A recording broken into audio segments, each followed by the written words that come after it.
हम एक ऐसे कौम से हैं जो कौम, बंगाल में तो हम 33% हैं, मगर हिंदुस्तान में भी हम सिर्फ 17% है और हमें माइनॉरिटी कम्युनिटी कहा जाता है। मगर हम अपने आप को माइनॉरिटी नहीं सोचते हैं।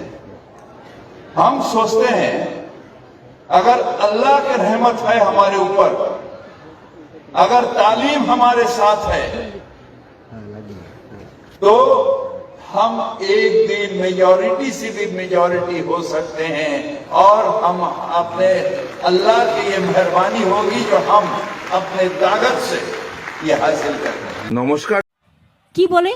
এ তো মহা মুশকিল ভাই। এ তো ঘুমন্ত হিন্দুরা, বক্তব্যটা শুনলেন তো? ঘুম কি ভাঙলো? আপনাদের ঘুম কবে ভাঙবে জানি না। ফিরহাদ হাকিমের মন্তব্যটা খুব সাধারণ নয়, কিন্তু তিনি বলছেন যে তারা এখন সংখ্যালঘু, তো তালিম থাকলে, আল্লাহর রহমত থাকলে তারা একদিন সংখ্যাগরিষ্ঠ হবেন। হ্যাঁ, এটাই তার লক্ষ্য, এটাই তাদের লক্ষ্য। ভারতবর্ষের দ্বিতীয় সংখ্যাগরিষ্ঠ মুসলিমরা, যাদেরকে সংখ্যালঘু বলা হয়, তারা একটা লক্ষ্যের দিকে এগোচ্ছে। কি লক্ষ্য? সংখ্যাগরিষ্ঠ হওয়ার লক্ষ্য।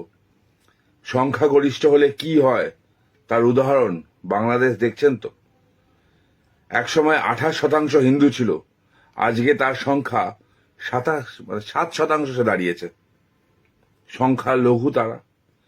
বিশ্বের যে যে দেশে তারা সংখ্যালঘু, সেই দেশে অন্য কমিউনিটির অবস্থার কথা আপনারা ভাবুন।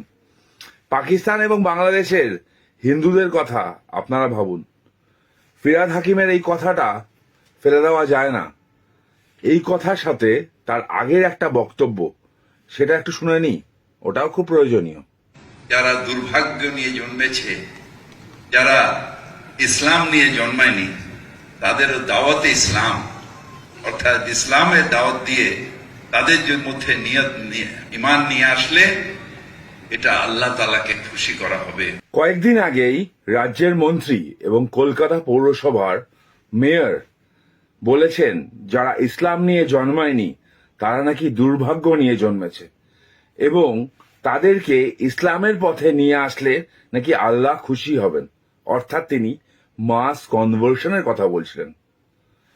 আপনারা ভাবুন, একদিকে তিনি আজকে প্রচার করছেন তাদের সংখ্যাগরিষ্ঠ হতে হবে, একদিকে তিনি বলছেন যারা ইসলাম নিয়ে জন্মায়নি তারা দুর্ভাগ্য নিয়ে জন্মেছে। আপনারা কোথায় যাবেন? ভারতবর্ষের কথা ছাড়ুন, আমি পশ্চিমবঙ্গের হিন্দুদের কথা বলছি। আপনারা কোথায় যাবেন?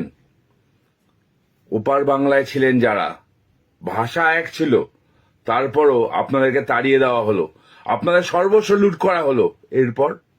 এরপর কোথায় যাবেন? ফিরহাদ হাকিমের বক্তব্য, তৃণমূলের অন্যান্য নেতৃত্বের বক্তব্য, এবং মুখ্যমন্ত্রী যখন রেড রোডে দাঁড়িয়ে বলে লা ইলাহা ইল্লাল্লাহ, অর্থাৎ আল্লাহ ব্যতীত অন্য কোনো ঈশ্বর নেই, তখন তো আপনাদেরকে ভাবা উচিত। আমাদের মুখ্যমন্ত্রী যখন বলেন যে তিনি কাফের নন, তখন কাফেরের মানেটা কি আপনাদের জানা উচিত। কারা কাফের সেটাও আপনাদের জানা উচিত। পুরোপুরি ঘুমিয়ে পড়ার আগে এবার ওই কুম্ভকর্ণের নিদ্রা থেকে একটু জাগুন, আয়নার সামনে দাঁড়ান, কোথায় যাবেন সেটা ভাবুন।